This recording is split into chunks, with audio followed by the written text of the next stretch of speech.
Hey coucou, j'espère que vous allez bien. Alors aujourd'hui, j'avais envie de vous parler d'un petit peu ce qui se passe actuellement en France et très certainement ailleurs dans le monde, même si je ne regarde pas les chaînes d'information. Euh, on parle beaucoup depuis des années. Alors je vais essayer de- comment dire, poser ma pensée, ce qui est un peu compliqué en ce moment. Mais pour reprendre un petit peu depuis le départ, on parle depuis plusieurs années du passage de la 3D à la 5D. C'est ce dont on va parler aujourd'hui. On entend beaucoup dans les vidéos, en tout cas dans tout ce qui tourne autour de l'énergétique, etc., de sortir de la matrice. Et si je prends tout ce qu'on peut dire et tout ce qu'on peut entendre dans des vidéos, dans des YouTube, sur divers comptes de réseaux sociaux, et que je le mets en parallèle avec ce qu'on vit actuellement, je pense qu'il y a quand même des choses à clarifier. On va commencer déjà par cette histoire de passage de 3D à la 5D et de sortir de la matrice. Je pense que c'est un peu le point de départ, en tout cas, de l'explication que je vais vous amener aujourd'hui. La 3D, ça représente tout un tas de choses, mais entre autres, par rapport au message que je véhicule aujourd'hui, la 3D, c'est le monde tel qu'on l'a vécu jusqu'à aujourd'hui, dans quelque chose de très égoïste finalement, euh, où on est soit avec soi, où on prend des décisions en fonction de soi, où tout tourne finalement autour de l'individu, de la personne. Alors c'est très important quand même d'avoir conscience de soi, de qui on est, de ce qu'on veut, de ce qui nous compose, d'accord, de comment on fonctionne pour pouvoir effectivement passer après sur ce monde en 5D, entre guillemets. Mais sur le côté 3D, il y a vraiment ce rapport à soi qui n'est pas forcément authentique, qui est un rapport à soi faussé par tout ce qui est tout ce qui nous a été appris, tout ce qui est sociétal, tout ce qui est familial, tout ce qui est scolaire, tout ce qui est voilà, tout l'environnement dans lequel on a grandi, qui nous a formaté. J'allais dire formé, mais non, c'est plutôt formaté finalement, qui nous a formaté et qui nous a obligés jusqu'à il y a peu finalement à regarder dans une certaine direction. Depuis le 21 décembre 2012, voilà, c'est une date qui est quand même très connue, où on nous parlait de fin du monde. C'est plutôt la fin d'une ère, on le sait aujourd'hui, puisqu'on est encore là. Voilà, en tout cas, ce qui se passe, c'est que les vibrations et les énergies de la Terre augmentent, la fréquence augmente, nous obligeant, nous, êtres humains, à ouvrir nos champs de conscience, nos champs de valeur. Et depuis, on commence à parler effectivement de 5D. De sortir de la matrice de la 3D pour aller vers la 5D. Alors déjà, par rapport à cette histoire de matrice, moi, il y a un truc que j'aimerais bien remettre aussi en lumière aujourd'hui, c'est que c'est pas parce qu'on sort de la matrice de la 3D qu'il n'y a plus de matrice, d'accord? À partir du moment où on s'incarne dans un corps physique, on vient s'incarner dans une matrice. D'accord? Donc jusqu'à présent, on faisait partie de la matrice de la 3D. Aujourd'hui, on a cette possibilité de passer dans une matrice 5D, mais ça reste une matrice. D'accord? C'est un peu, finalement, quand on s'incarne, c'est un peu comme lorsqu'on entre dans un jeu vidéo. D'accord? Il y a quelque chose de déjà préprogrammé qui, jusqu'à présent, faisait en sorte qu'on n'ait pas forcément tant le choix que ça. Voilà, puisque si je compare aux jeux vidéo, du coup, les étapes étaient déjà préprogrammées. Là, aujourd'hui, sur la matrice de la 5D, on a cette possibilité de reprogrammer au fur et à mesure ce dont on a envie, de pouvoir créer donc quelque chose de beaucoup plus ouvert, de beaucoup plus grand.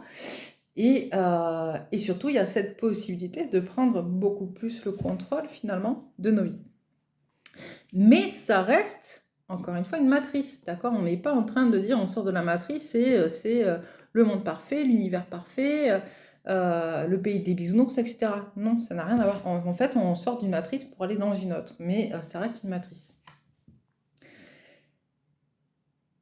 De la même manière, il faut prendre conscience que quand on est incarné et quand on vous parle de pouvoir de création, effectivement, on a ce pouvoir de création à partir du moment où on prend conscience que l'on est un être créateur, mais ça ne s'acquiert pas comme ça, et ça demande beaucoup de travail sur soi pour comprendre son propre fonctionnement. Donc avoir déjà fait tout un travail sur nous en tant que matrice 3D, en tant qu'être provenant d'une matrice 3D, pour avoir cette capacité d'aller au-delà de nos croyances, au-delà de ce qu'on nous a appris, au-delà de la manière dont on nous a formaté, pour pouvoir en sortir et pouvoir créer de nouvelles croyances, parce qu'encore une fois, de toute manière, nous ne vivons et nous ne progressons qu'à travers des croyances. D'accord? C'est parce qu'on croit en quelque chose que ça arrive. Ou que ça n'arrive pas, d'ailleurs. C'est plus souvent dans ce sens-là, en vrai. Mais voilà, c'est comment on va déconstruire des choses pour reconstruire autre chose qui, peut-être dans 6 mois, 5 ans, 10 ans, devrait être à nouveau déconstruit pour reconstruire encore quelque chose d'autre. D'accord? Donc ça, c'est hyper important de comprendre qu'on est dans un monde qui est en constante évolution et que la seule constance, c'est le changement. C'est hyper important d'avoir conscience de ça. Et cette notion de matrice en 5D, la différence avec la matrice de la 3D, et c'est là où après je vais enchaîner sur ce qui se passe dans l'actualité, qui est en train un peu de me faire sortir de mes gonds ces derniers temps, les hormones de la grossesse étant sûrement aussi pour quelque chose, mais malgré tout, je crois qu'il y a quand même des choses qui sont bonnes à réentendre. Donc, la matrice de la 5D, c'est quoi ce nouvel univers? C'est pas le pays des bisounours, comme je disais tout à l'heure, hein. C'est créer un monde, créer un univers, créer une vie pour soi et pour les autres, en fonction de soi en tant que personne, en tant qu'individu, mais aussi en fonction des autres, d'accord? Parce qu'on vit en collectif, on vit en groupe. Et ce qui, jusqu'à présent, nous fait prendre des décisions juste en fonction de nous, pour nous, voilà, fait que maintenant, on se rend compte que tout ce qu'on met en place a forcément des conséquences à notre échelle, mais aussi à d'autres échelles, donc à l'échelle de nos familles, de nos voisins, de l'environnement, d'accord, des animaux, et surtout que même si nous, notre laps de temps sur Terre, il est assez court, derrière nous, il va y avoir encore plein de choses, plein de gens, plein de nos enfants, nos petits-enfants, je ne sais pas, enfin, voilà, tout un tas d'individus qui vont subir les conséquences de nos choix d'aujourd'hui. Donc c'est pour ça que c'est important de prendre conscience que ce monde en 5D est beaucoup plus vaste, beaucoup plus grand, et que les conséquences de nos actions et de nos choix aujourd'hui, pour pouvoir entrer dans cette matrice en 5D, doivent prendre en compte cette dimension qui est beaucoup plus large que les dimensions qu'on a vues jusqu'à présent. Et quand on entend parler de guerre entre guillemets, hein, d'accord? Alors, je ne vais pas vous parler de guerre, Ukraine, Russie, etc., quoi qu'on pourrait aussi en parler, mais bon, bref, c'est pas le sujet de la vidéo d'aujourd'hui, pardon.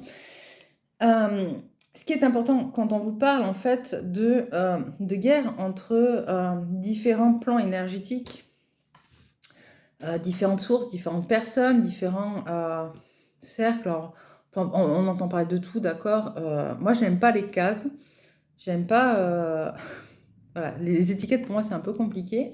Mais quand, en gros, le bien contre le mal, etc., puisque c'est un peu ça dont il est question, hein, l'ombre contre la lumière, hein, alors plein de mots comme ça que j'aime pas forcément parce que je trouve qu'ils sont pas du tout représentatifs de ma réalité, parce qu'encore une fois, on a chacun notre réalité, hein. Mais en tout cas, ce qui est sûr, c'est qu'on va dire qu'il y a actuellement une scission entre l'ancien monde donc la matrice de la 3D, et le nouveau monde, la matrice de la 5D. Et qu'il y a tout un tas de personnes qui refusent d'aller vers la 5D, consciemment ou inconsciemment, et tout un tas de personnes plus haut placées qui essayent de nous maintenir dans cette matrice de la 3D. Et moi, je m'en rends bien compte aujourd'hui, parce que je l'ai déjà dit dans plusieurs vidéos, mais pour pouvoir mettre en place des projets personnels, j'ai repris un boulot dans un garage qui fait station-service. Hein, donc les histoires de carburant, on les vit au quotidien. Et quand j'entends toutes les histoires de Total, les grèves, etc., et tout ce qu'on peut entendre, on peut bien voir à ce moment-là, justement, ce qui se passe et comment se mettre en place les choses pour nous maintenir dans cette matrice de la 3D. Je vais vous donner des exemples très concrets. Moi, là où je suis, alors je ne suis pas dans une grande ville, je ne suis pas en région parisienne, donc c'est ma réalité de terrain, d'accord? Je ne dis pas que c'est une réalité commune à tous, mais en tout cas, là où je suis, d'accord? On nous parle de pénurie, il n'y a pas de pénurie. Effectivement, on a des difficultés d'approvisionnement de carburant. Pourquoi? Parce que dans la station dans laquelle je travaille, jusqu'à fin août, on avait peut-être 1 voire 2 livraisons de carburant par semaine.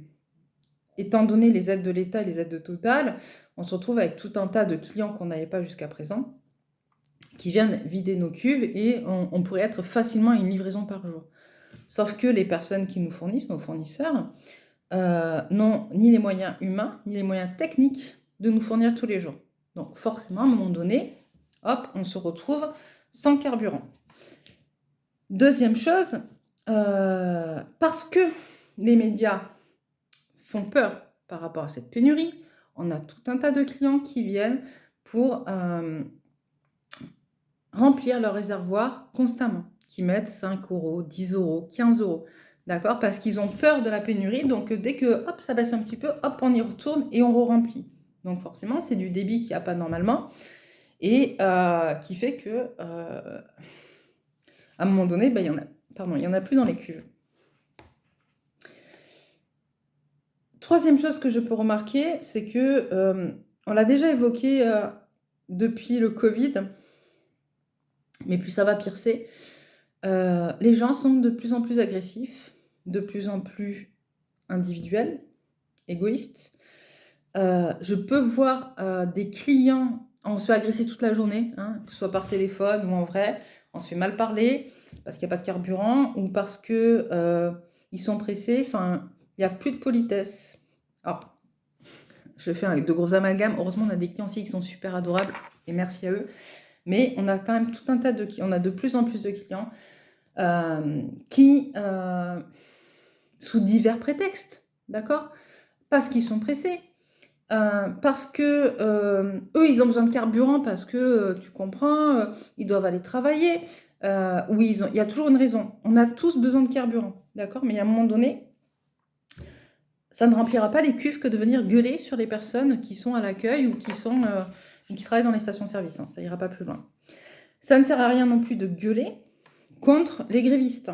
Il y a un moment donné, si on suit un petit peu ce qui se passe, on peut aussi remarquer, là encore une fois, qu'on a des gens qui essayent de se battre pour leurs droits, d'accord? Droits qu'on essaye de nous enlever petit à petit depuis quand même plusieurs années maintenant, d'accord? Donc, ils essayent de se battre un peu pour leurs droits à eux, mais rien ne vous empêche, j'ai envie de vous dire, de vous battre pour vos propres droits, hein, en vrai. Et ces gens-là, et en face d'eux, on a donc des dirigeants qui vont venir raconter tout et n'importe quoi pour décrédibiliser ces travailleurs et faire en sorte que la population soit énervée contre eux. Donc, encore une fois, on vient diviser pour mieux régner, on vient diviser la population pour l'empêcher de s'allier de façon à ce qu'elle ne soit pas trop virulente et violente envers ces gros groupes, en fait, ou envers, en tout cas, ces personnes qui dirigent aujourd'hui le monde à coup d'euros, mais aujourd'hui, l'euro est plus forcément non plus si super que ça, mais en tout cas, à coup d'argent, on va parler d'argent de manière générale. On peut prendre pour exemple, d'accord, on entend aux infos, oui, c'est pas normal qu'ils font grève. En moyenne, un opérateur gagne 5 000 € par mois. On l'a tous entendu. Si vous allez regarder des vidéos sur Internet, vous avez une vidéo qui tourne avec un chef d'équipe qui montre sa fiche de paye et qui dit que lui, en tant que chef d'équipe, donc pas opérateur, il est au-dessus des opérateurs, chef d'équipe, 26 ans de carrière, 2 400 €. Donc on est quand même loin des 5 000 €, d'accord? Mais parce que ceux qui sont à la tête et qui sont ultra médiatisés balancent qu'en fait ils gagnent tous 5 000 €, on a tout un tas de clients qui gueulent en arrivant devant nous. Oui, quand même, ils abusent. À gagner 5 000 € par mois, ils devraient être contents, etc. Mais en fait, on ne sait pas. On ne fait que suivre ce qu'on nous balance dans les médias sans forcément aller chercher le point de vue de l'autre. Et on augmente cette haine générale qui est manipulée par des gens qui n'ont pas du tout envie de nous voir passer en 5D. En fait, parce que si la majorité de la population passe dans cette matrice 5D, donc de prise de conscience de l'autre, de prise de conscience de l'environnement, de prise de conscience des animaux, de prise de conscience de la famille, de prise de conscience de soi, d'accord, en tant que non-esclave d'une société, forcément, ça ne va pas être pour leur bon fonctionnement de leurs petites entreprises et de leurs grosses économies, d'accord? Donc, à un moment donné, il faut aussi un peu se remettre en question. Et moi, ça m'énerve en ce moment parce que comme je vous l'ai dit, les hormones de la grossesse faisant, ça aide pas. Mais à se faire envoyer bouler à tout bout de champ par des gens qui réfléchissent pas, d'accord, qui vont pas se renseigner, qui ne font que répéter ce qu'ils entendent dans des médias qui sont manipulés, ça commence à être chiant. On est quand même en 2022 aujourd'hui.